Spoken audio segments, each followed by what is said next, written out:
Hey Leo, Mariah here. It's a pleasure as always to be reading for you. Hopefully you're doing good. Hopefully you're really well and okay. So let's hop into your reading and let's see what's going on for you. Let's check things out, of course, because we are in March. So I want to see what is happening for you or what's coming towards you. Let's actually flip this, right? What's coming towards you?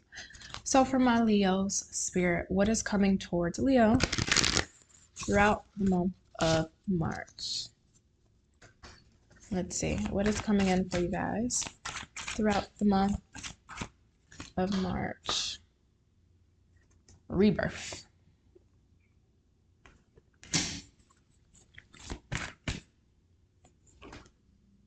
Union.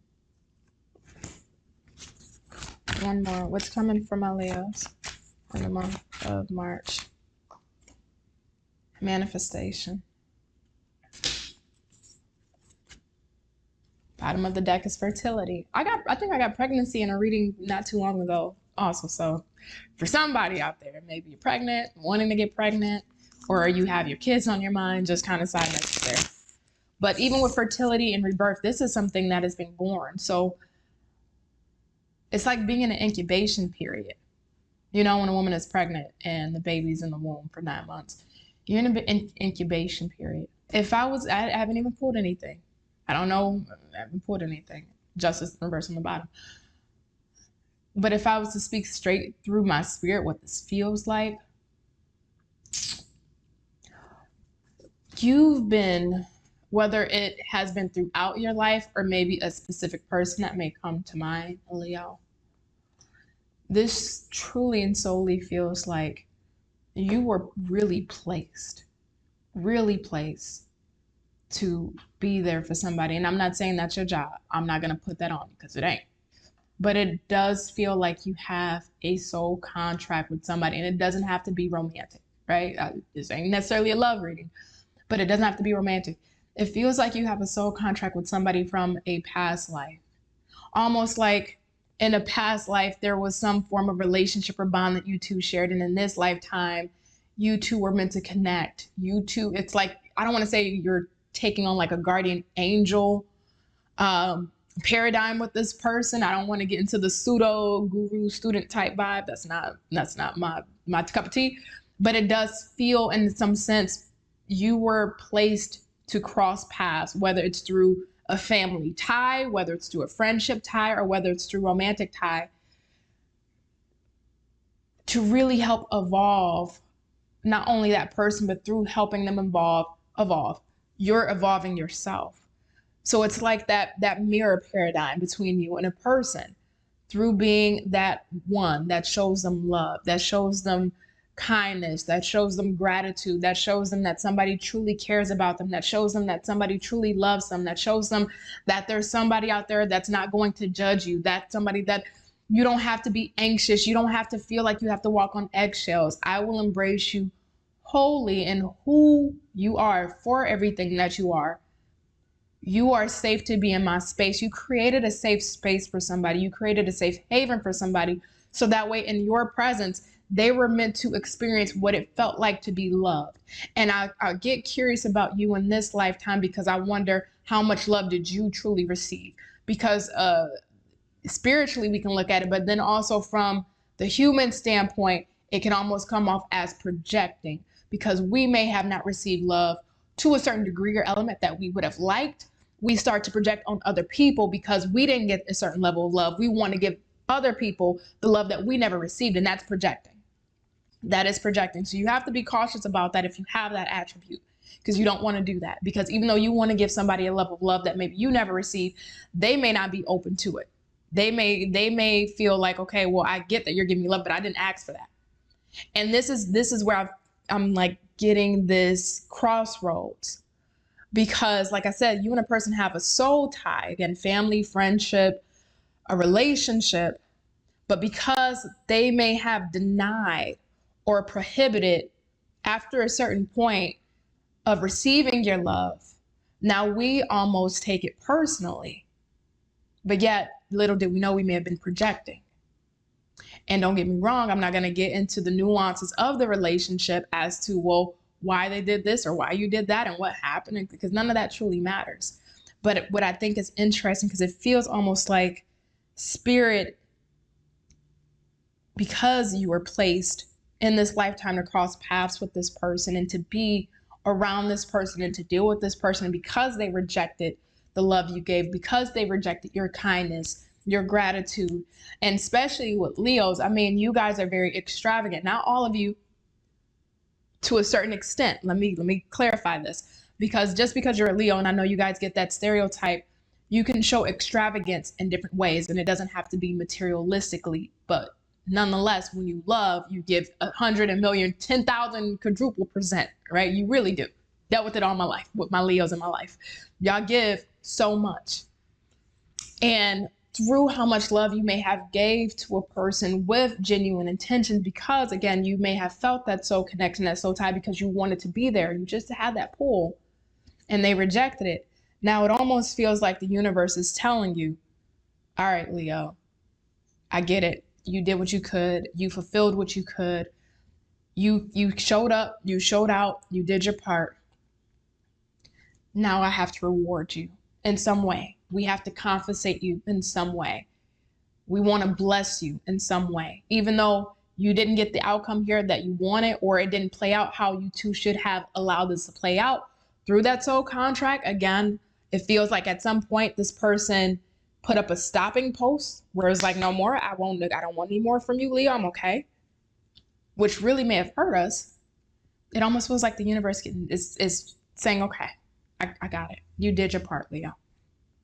Let's bring you someone or something else. Whether this is a new friend, whether this is you reconnecting with a family member that you used to love a long time ago, and now you guys are coming back into contact, or maybe you creating a better bond with a new family member. Whether this is a new love relationship that you're meeting, or even if this is in the form of something that you're going to love as your own, whether it's a pet, whether it's adoption. It can be so many different things. I need to get into the tarot cards because I haven't even touched the tarot cards. What am I doing here? I'm just going off what I'm feeling. Let's get into it, right? You know me.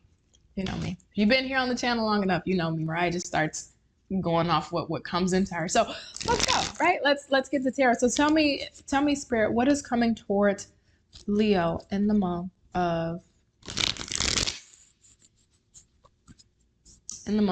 March. I was getting ready to say October, so I don't know if something's important for you either this October of this year, or if somebody has a birthday around October. What's getting ready to come in for Leo, Spirit? So we have the Six of Wands in the reverse. We also have the Nine of Cups.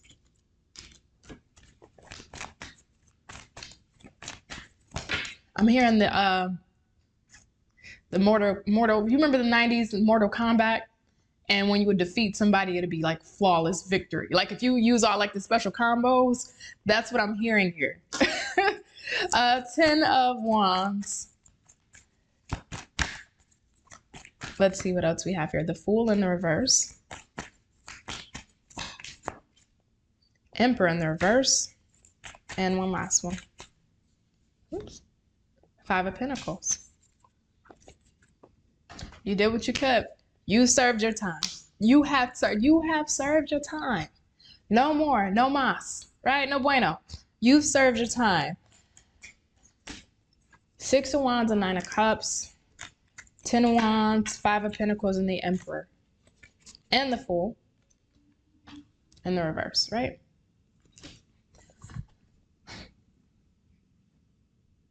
You did what you could. You truly did what you could, and your heart was in the right place. Whether this was imparting wisdom onto this person to help them grow, and even with friendships, right? We want to do that. We can have friendships where we can see so much potential, and that's the thing. Potential doesn't mean it's always going to be actualized. So you may have saw potential in a person. You may have thought the highest or the greatest of a person. You may have felt like, you know, this person has the capacity to really make it or achieve so much in life, or you may have saw potential in the connection itself. Yet it failed. And to a slight degree, it almost kind of feels like, I don't want to say necessarily embarrassment. It may have not been public embarrassment, but it may have been embarrassment internally as to why did I even give into this? Why did I even waste my time? Why did I even give energy to this person? Why did I even give energy to this situation? I shouldn't have. I didn't need to. I should have just left it alone, or I should have, you know, turned my head away when I could have. But all of that was not done in vain. Even the things that you felt like you wish in hindsight that you didn't do, all the love that you gave, all of the words and the aspirational thoughts and breathing life into a person and trying to really grow a connection with a person, again, friendship, family, romantic, etc. It wasn't in vain. It truly wasn't. And that's the thing here. Like, I'm looking at you being rewarded by the universe for somebody unwillingness, uncooperativeness, somebody's lack of desire to change, somebody's lack of desire to actually grow, somebody who just felt comfortable in their own zone, comfortable where they stay with. And this takes me back to the example of like entertainers. I think I gave this example before, but like entertainers, especially like athletes, rappers, etc., when they make all this money and they make it out of these impoverished neighborhoods, but yet they still go back. The mindset, you can only do so much, but if a person doesn't want it for themselves, even if you see the highest and greatest potential in somebody, it's not going to do anything. Your efforts will be futile. And unfortunately, even though you two had a contract together in this lifetime, because their mental shift never occurred, even with all the amazing things you could have showed them and try to show them a different way of life and show them a different level of love and show them a different level of friendship and consideration and kindness, their mentality is very poor. Their mentality is very broken. Their mentality is very impoverished. Hopefully I'm saying that word right. So there was only so much you were going to be able to do. There was only so much you were going to be able to breathe life into this person or give to this person or this friendship or this situation, because they are broken and broke mentally, emotionally, psychologically. And I'm not talking necessarily financially. So you did your part. And through doing your part, it just feels like Spirit is now aligning you with a new path. But I'm not saying you're being hard on yourself, because I don't know if you are or not, so I'm not going to assume that or put that on you. But I would strongly suggest not to be hard on yourself about the situation, even if you're over it, but you just look back at it, we start to realize things that we saw at the beginning that we should have left alone. Try not to be too hard on yourself. And it kind of goes back to this, not to go off left even further. I don't want to keep going further left. But I don't know if you guys know this. There's a known story in the industry with Luther Vandross and Patti LaBelle. And Luther Vandross used to sing background vocals for Patti LaBelle. And he was singing one of his own melodies at rehearsal one day. And Patti LaBelle walked in while he was singing one of his own melodies. And she ended up firing him. Not because he was singing one of his own melodies, but she saw how great the potential he had. She saw how much he could do or change through his voice and how powerful his voice was. And I'm sure for him, it was almost like devastating, because to sing for a woman like Patti LaBelle and you're up and coming young Luther Vandross, that's like, oh my God, the rug just got removed from underneath my feet. I only bring that up to go back into this and what I'm talking to you about, Leo. You didn't go through the situation to be punished. You didn't go through the situation for the universe to treat you unfairly, to treat you unkind, or you to be like, well, this happened to me, but look at other people getting the relationships and the outcomes that they want. Why did I have to deal with this? Why did I have to go through this? This wasn't, and if that's the mentality we're in, we need to shift that too, because then that's also a broken mentality. This was meant for you to not only help this person, because again, it feels like a past life soul contract, but then also too, on that contract, it's not one-sided. It goes both ways. There's things that you've understood and recognized about yourself through this process. I can guarantee you that. And I can guarantee you, Leo, if I was to ask you, through this connection you had with a person, what were the 3 major things you learned about yourself? What is the 3 major things you learned about relationships? What is the 3 major things you learned about intimacy? And I don't mean just sexual or romantic, but intimacy with a friend, with a family member, etc. I'm sure you can tell me 3 things, significant things that you've learned. Guess what? You fulfilled your contract. You did. And because of that, 9 of Cups is here.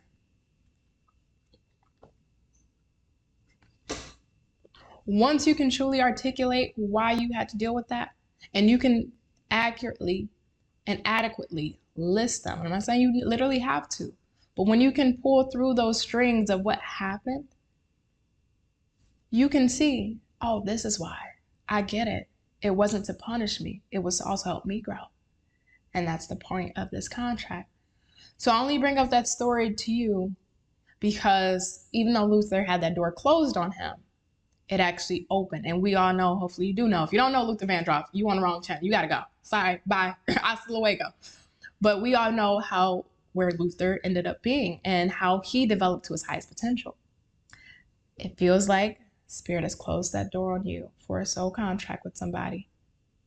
But it wasn't to hinder you. You learned what you learned from it. And now it's time for you to really flourish. It really is. So I don't want to stay on this too long. Let's get one thing here from my Leos that they're not going to see coming. Oh, okay. I didn't see that coming either. Where did it go? I didn't see that coming either. We have the Ace of Swords in the reverse. Three of Cups in the reverse. So Ace of Swords in the reverse and Three of Cups in the reverse. So whoever this person may be, they may try to reach out. They may try to talk to you. They may try to speak to you, or they may not. But let's give the first case scenario, right? If they do try to reach out and talk to you and speak to you, I think you're going to see, especially when underneath all of that, we have the Death and the Upright and the Queen of Wands underneath that. I think you're going to see how much you've grown, and you've developed, and how much far past the situation you are, just because you're going to be in the Nine of Cups energy, where you're going to be living in your happiness, and you're going to be feeling good without this person, this friend, this family member, this relationship in your life. The other flip side of this is that, no, you may not hear from this person. Let's just throw that aside. But I think you're going to have this understanding where you may have not understood in prior years why you and this person was meant to come together, but also why it was not meant to last. This always reminds me of the expiration date with the Three of Cups in reverse. This connection had its expiration date. It was not something to be lived out to a lifetime, but you were meant to be put in place for a specific season.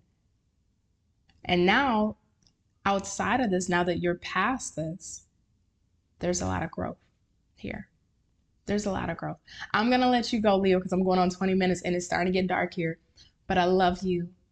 I appreciate you. Please, please, please take care.